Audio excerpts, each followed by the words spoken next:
इस कहानी की शुरुआत में हमें बीमस नाम के एक लालची सेल्समैन को दिखाया जाता है जो जानवरों को पकड़कर उनकी नीलामी किया करता था। वो एक गांव के सभी लोगों से कहता है कि फसल बोने के दिन स्टार्ट हो गए हैं और आपके जो जानवर होते हैं वो बहुत बेअकल और कमजोर है, इसीलिए मैं आपके लिए एक नई चीज लेकर आया हूँ जो आपके काम को बहुत आसान बना देगी। और वो सभी को अपने पकड़ कर लाए हुए थोरीफिंड प्रजाति के जानवर दिखाता है जिनकी खासियत होती है कि वो इंसानों की तरह बात कर सकते थे। बीमस सभी को बताता है कि ये जानवर बहुत ताकतवर है और जब सभी लोग देखते हैं कि ये जानवर इंसानों की तरह बात कर रहे हैं तो सभी बहुत हैरान होते हैं और उन्हें खरीदने के लिए बोली लगाने लग जाते हैं। बीमस सबसे पहले एक छोटे थोरीफिंड को $800 में एक साइमन नाम के किसान को भेज देता है जिसका नाम मोस्टली था। वो मोस्टली को पकड़कर वहाँ से लेकर जाने लगते हैं जिससे मोस्टली काफी सैड हो जाता है। वो अपनी माँ को आवाज लगाता है लेकिन वो कुछ नहीं कर सकते थे। फिर हमें 25 साल बाद का सीन दिखाया जाता है जहाँ मोस्टली बड़ा हो चुका है और उसकी वाइफ बेरा और उसका एक बेटा भी होता है जिसका नाम रू था। मोस्टली सुबह जल्दी उठकर अपने हल को तैयार करता है और अपने मालिक साइमन को उठाता है। फिर वो खेत जोतने में लग जाता है। वो पूरे दिन मेहनत करता है। तभी वहाँ पर बीमस अपने साथी शंक और ओली के साथ आ जाता है क्योंकि वो खाली दिनों में मेडिसिन बेचने का काम किया करता था। उसके पास टर्पी नाम का एक बड़ा थोरीफिंड भी होता है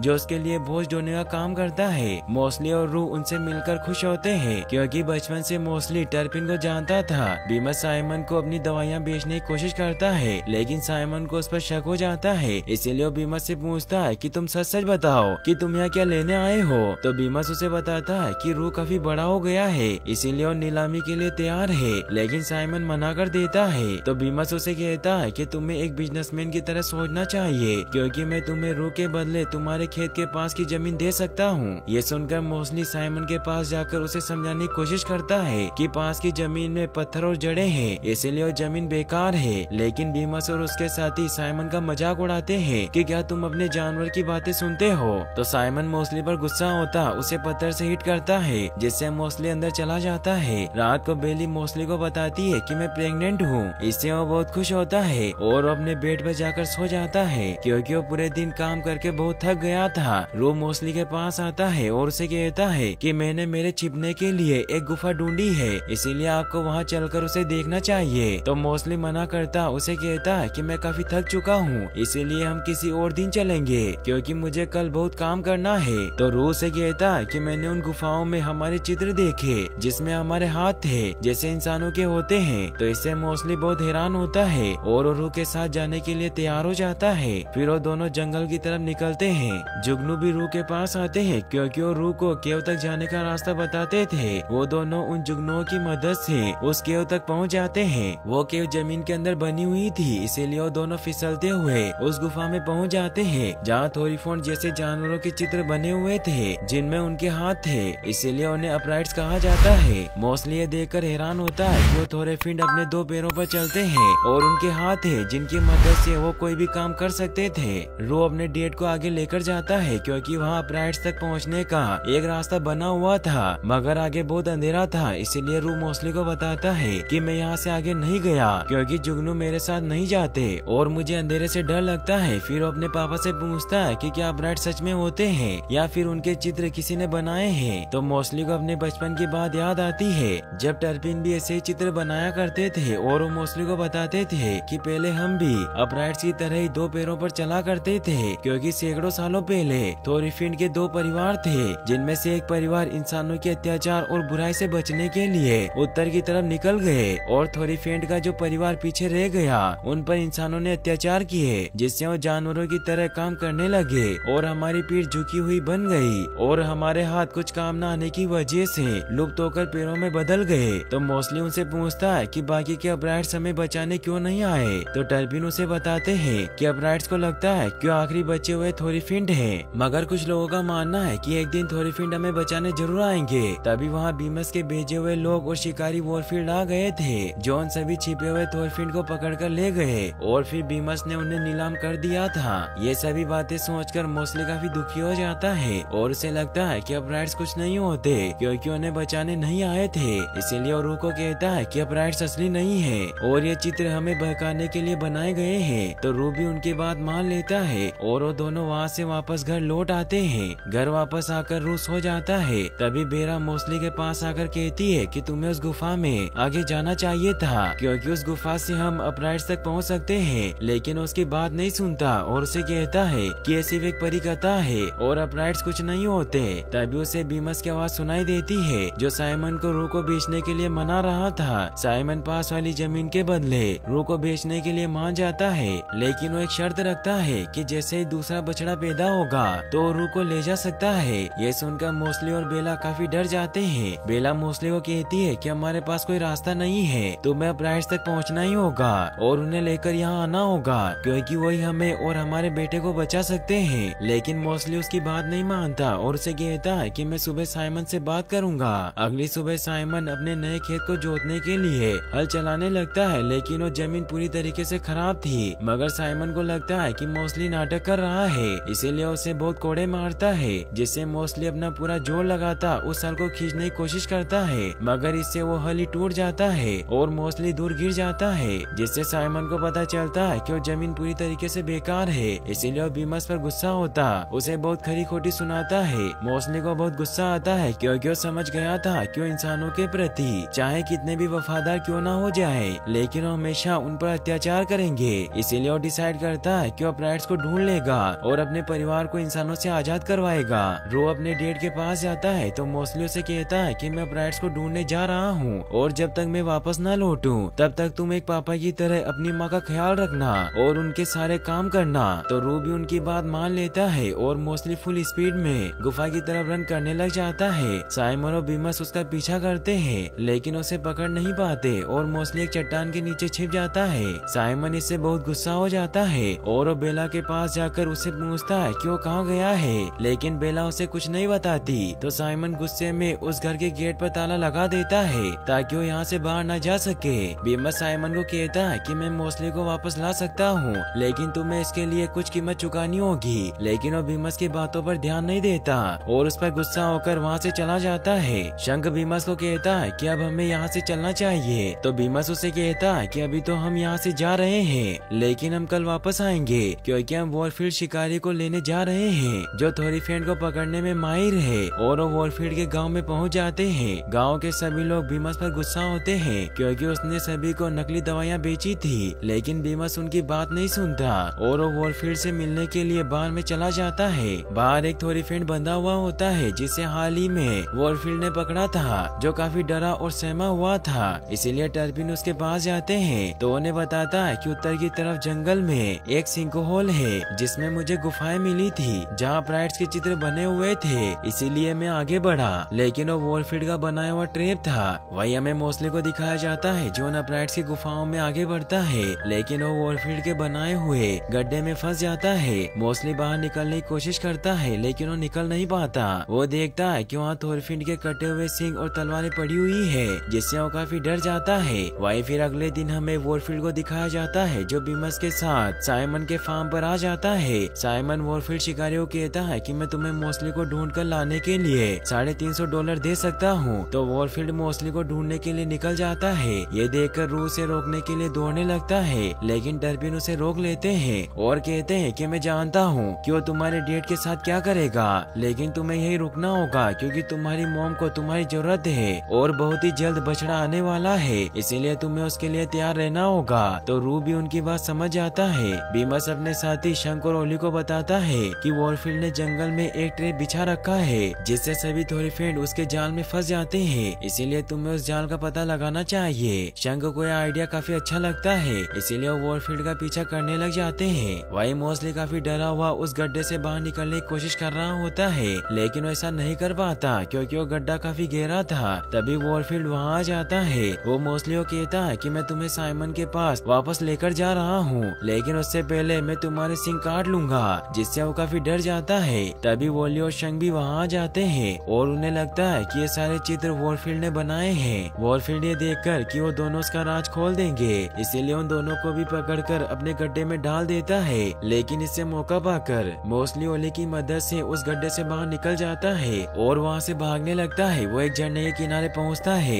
जहाँ चट्टानों पर जंप लगाता आगे बढ़ने लगता है, मगर वॉरफील्ड मोस्टली को रोकने के लिए उस पर अपने तीर से अटैक करने लगता है। लेकिन तभी एक जुगनू वॉरफील्ड का ध्यान भटकाकर मोस्टली की जान बचा लेता है। मोस्टली एक चट्टान पर पर जंप लगाता है, लेकिन वो नीचे गिर जाता है। वॉरफील्ड को लगता है कि मोस्टली मर गया है, इसीलिए उसकी बॉडी को चेक करने के लिए नीचे जाता है, लेकिन उसे वहाँ मोस्टली नहीं मिलता। वही मोस्टली की जब आँख खुलती है तो एक झरने के पीछे होता है, क्योंकि गिरने की वजह से वो झरने के पीछे आ गया था। मोस्टली जब उस जगह को चेक करता है तो उसे वहाँ 3 थोरीफेंड दिखाई देते हैं, जिनके नाम वार्नी, डीवर और गेलिन थे, जो 2 पैरों पर चल रहे थे। इससे उसे विश्वास हो जाता है कि अपराइट सच में मौजूद है। गेलिन एक बहुत ही बूढ़ा अपराइट होता है, जिसकी आदत धुंधली हो गई थी, इसीलिए वो बच्चों जैसे बर्ताव किया करता था। वार्नी और डीवर जब मोस्टली को देखते हैं तो उन्हें लगता है कि वो दुश्मन है, तो मोस्टली उन्हें बताता है कि मैं एक थोरीफेंट हूँ। तो वार्नी उससे पूछता है कि तुमने कपड़े क्यों नहीं पहने और तुम झुके हुए क्यों हो, मगर डीवर उसके 4 पैर देखकर समझ जाता है कि वो कोई दूसरा थोरीफेंट है। वार्नी और डीवर साथ में बैठकर मोस्टली से बात करते हैं। मोस्टली उनसे गेलिन के बारे में पूछता है, तो वार्नी उसे बताता है कि वो काफी बूढ़ा हो चुका है, इसीलिए उसकी याददाश्त ठीक नहीं है, लेकिन अपने दोस्तों को याद करता है जो यहाँ चित्र में बने हुए हैं, क्योंकि शुरुआत में अपराइट्स ने इंसानों से बचने के लिए उत्तर की तरफ प्रस्थान किया था, जिसमें गेलिन भी शामिल थे, और गेलिन ही हमें यहाँ लेकर आए हैं, क्योंकि उनके पास जुगनुओं की खास शक्ति है, इसीलिए वो शक्ति इन्हें यहाँ खींच लाई। तो मोस्टली से खुश होता है और उन्हें बताता है कि जुगनू ही मुझे इस जगह पर लेकर आए थे। डीवर मोस्टली को बताता है कि हमें लगा था कि थोरीफेंट की दूसरी फैमिली को इंसानों ने मार दिया है। तो मोस्टली उन्हें बताता है कि ऐसा कुछ नहीं हुआ था, बल्कि जब हमारे पूर्वज चले गए थे तो हम पीछे रह गए और हम इंसानों के काम की वजह से इस रूप में बदल गए, लेकिन अब भविष्यवाणी सच हो जाएगी, क्योंकि अब ब्राइट्स हम सभी को बचा लेंगे, इसीलिए हमें आपके शहर जाकर आर्मी को लेकर आना होगा। तो वार्नी भी उसकी मदद के लिए तैयार हो जाता है और वो तीनों केनेसेरेस जाने के लिए निकल जाते हैं। इससे मोस्टली बहुत खुश होता है। डीवर मोस्टली को फिंगर की इम्पोर्टेंस बताता है कि इनकी मदद से हम कोई भी काम कर सकते हैं, और इन सभी फिंगर में थंब सभी का राजा होता है। फिर वो मोस्टली की पीठ खुजलाते हैं, जिससे गेलिन मोस्टली के अच्छे दोस्त बन जाते हैं, इसीलिए वो उसके सहारे ही आगे बढ़ने लगते हैं। वही हमें वॉरफील्ड शिकारी को दिखाया जाता है, जो वहाँ चट्टानों में मोस्टली को ढूंढ रहा होता है, और उसे झरने के पीछे छिपी हुई उस जगह पता चल जाता है, इसीलिए वो भी मोस्टली को ढूंढने के लिए उस रास्ते से आगे बढ़ने लग जाता है। वही मोस्टली अपने साथियों के साथ आगे बढ़ रहा होता है, क्योंकि यहाँ से केनेसेरेस बहुत दूर था। उन्हें चलते चलते रात हो जाती है और सुबह होते होते वो एक भूतिया बाग के किनारे पहुँचते हैं, जिसके दूसरी तरफ केनेसेरेस था। वार्नी मोस्टली को बताता है कि ये बाग भूतिया है, इसीलिए हमें इस बाग के साइड से जाना होगा, क्योंकि माना जाता है कि दुनिया की शुरुआत यहीं से हुई थी, और इसी बाग में एक खास तरह का पेड़ है जिसकी एक आत्मा रक्षा करती है, और आज तक जो भी इस बाग के अंदर गया है वो बाहर नहीं आ पाया। तभी मोस्टली को वहाँ एक सुरंग दिखाई देती है जो उस बाग के अंदर बनी हुई थी, इसीलिए वो सभी को उस सुरंग से आगे बढ़ने को कहता है ताकि वो जल्दी से सिटी तक पहुँच सके।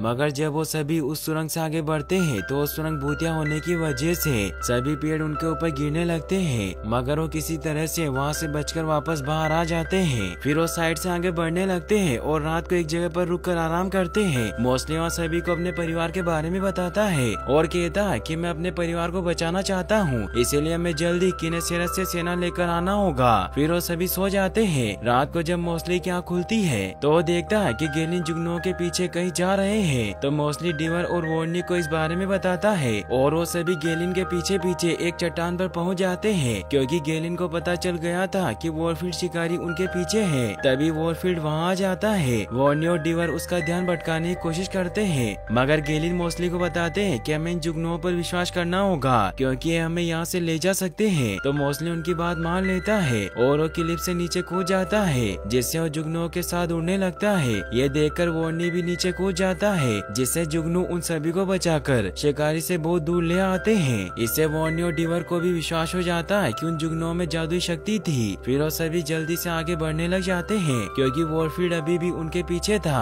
वही हमें साइमन के फार्म पर दिखाया जाता है कि टर्पिन रू को काम करना सिखा रहे होते हैं और उसे बताते हैं कि जल्दी तुम्हारा भाई या बहन इस दुनिया में आ जाएगा, लेकिन तुम घबराना मत, क्योंकि मैं भी तुम्हारे साथ रहूंगा। लेकिन तभी बीमस को एक आदमी आकर बताता है कि कोई तुम्हारे थोरीफेंट को खरीदना चाहता है। तो इससे वो बहुत खुश हुआ टर्पिन को चलने को कहता है। रोहित से काफी सैड हो जाता है। वो टर्पिन को कहता है कि आपने कहा था कि आप हमारे साथ रहेंगे। तो टर्पिन उसे कहते हैं कि मुझे जाना होगा, मगर तुम अपनी माँ का ख्याल रखना जब तक कि तुम्हारे डेड वापस न आ जाए। फिर बीमस टर्पिन को लेकर वहाँ से निकल जाता है। वो जाते जाते साइमन को कहता है कि मैं अपनी डील के मुताबिक रू को लेने आऊंगा। वही हमें मोस्टली और उसके साथियों को दिखाया जाता है जो किनेसेरेत के काफी करीब पहुंच जाते हैं। मोस्टली किनेसेरेत शहर को देखकर बहुत खुश होता है क्योंकि वो बहुत खूबसूरत था। वॉर्नी मोस्टली को सच बताने लगता है लेकिन मोस्टली उसकी बात नहीं सुनता और वो खुशी से सिटी अंदर चला जाता है जहाँ के सभी थोरीफेंट को देखकर वो बहुत खुश होता है क्योंकि वो घरों में रह रहे थे। तभी वो देखता है कि वहाँ कोई आर्मी नहीं है और वहाँ के सारे थोरीफेंट काफी बूढ़े हो चुके हैं। वॉर्नी मोस्टली से माफी मांगता है कि हमने तुमसे झूठ बोला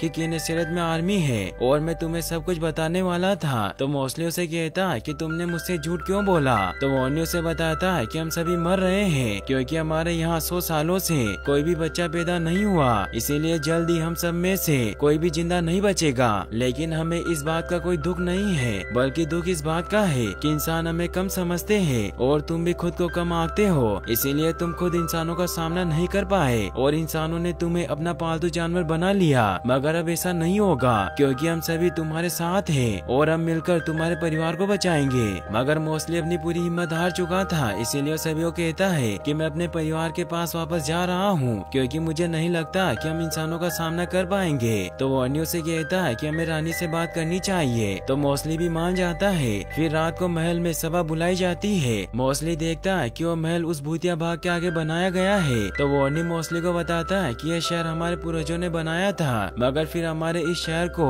एक श्राप मिला जिससे ये बाग भूतिया बन गया और इसमें खिलने वाले फल गायब हो गए। रानी मोस्टली को कहती है कि हम नहीं जानते कि हमारा एक परिवार कई सालों से इंसानों के अत्याचार सह रहा है, वरना हम तुम्हें बचाने जरूर आते, मगर अभी भी देर नहीं हुई है क्योंकि हम सभी तुम्हारे साथ हैं और सभी अपने बनाए हुए हथियार बाहर निकाल लेते हैं क्योंकि वो सभी मोस्टली के परिवार को बचाने के लिए तैयार थे। तभी गार्ड सभी को आकर बताता है कि शिकारी आ गया है और वो सभी गेट पर आ जाते हैं जहाँ सभी मोस्टली का साथ देने के लिए उस पर अटैक करने लगते हैं। लेकिन वो सभी काफी बूढ़े हो गए थे, इसीलिए उनके वार का उस पर कोई असर नहीं होता और वो अपने तीर से गेलिन को इंजर्ड कर देता है। ये देखकर वो सभी काफी डर जाते हैं। मोस्टली गेलिन को लेकर महल में आ जाता है मगर गेलिन अपना दम तोड़ देते हैं। मोस्टली इससे काफी सैड हो जाता है क्योंकि गेलिन उसके काफी अच्छे दोस्त थे, इसीलिए वो गुस्से में उस शिकारी पर अटैक करने जाने लगता है। तो डीवर उसे कहता है कि तुम्हें वहाँ जाने की कोई जरूरत नहीं है, हम उसे रोक लेंगे। तो मोस्टली सभी को कहता है कि तुम सभी काफी बूढ़े हो चुके हो, इसीलिए वो तुम सभी को मार देगा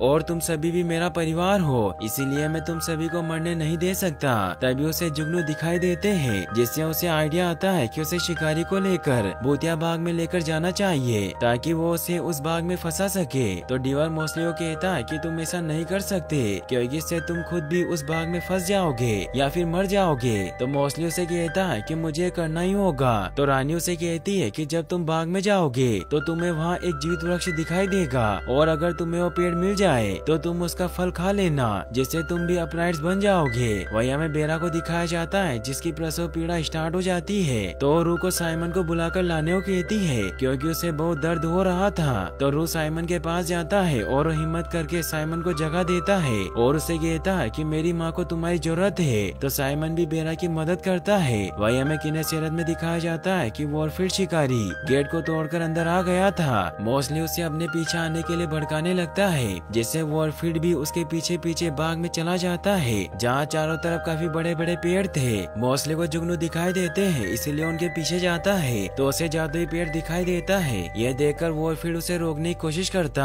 मोस्टली को तीर से इंजर्ड कर देता है मगर फिर भी मोस्टली हार नहीं मानता और वो वॉरफील्ड का सामना करने लगता है क्योंकि वो समझ गया था कि वो शिकारी का सामना कर सकता है। मोस्टली और वॉरफील्ड में लड़ाई होती है और वॉरफील्ड मोस्टली को पकड़ने की कोशिश करता है मगर मोस्टली उसे जोर से हिट करता जादुई पेड़ की तरफ बढ़ने लगता है ताकि उसका फल खा सके। मगर वॉरफील्ड उसे रोकने के लिए दोबारा तीर से हिट कर देता है जिससे मोस्टली काफी घायल हो जाता है मगर फिर भी वो आगे बढ़ने लगता है लेकिन वो जादुई पेड़ वहाँ से गायब हो जाता है। मोस्टली काफी इंजर्ड हो चुका था और वॉरफील्ड उसे पूरी तरीके से खत्म करने लगता है लेकिन तभी वहाँ उस बाग की जादुई आत्मा आ जाती है जिसे गार्जियन कहा गया है। गार्जियन वॉरफील्ड को रोक लेता है और उसे जोर से हिट करता है जिससे वो दूर गिर जाता है और वो आत्मा मोस्टली को हिल करके वहाँ से गायब कर देती है और वॉरफील्ड वहीं उस बाग में फंस जाता है क्योंकि वो बाग एक भूलभुलैया था, इसीलिए वहाँ से कोई बाहर नहीं निकल सकता था। वहीं किनेसेरेत में सभी को लगता है कि मोस्टली मर गया लेकिन तभी वो आत्मा मोस्टली को वहाँ ले आती है। मोस्टली समझ जाता है कि वो आत्मा हमेशा मोस्टली के साथ थी। वो आत्मा मोस्टली से पूछती है कि तुम क्या चाहते हो? तो मोस्टली उन्हें कहता है कि मैं अपने परिवार को आजाद करवाना चाहता हूँ। तो आत्मा मोस्टली को वो जादुई फल देती है। वहीं फिर हमें साइमन के फार्म को दिखाया जाता है जहाँ आज रू को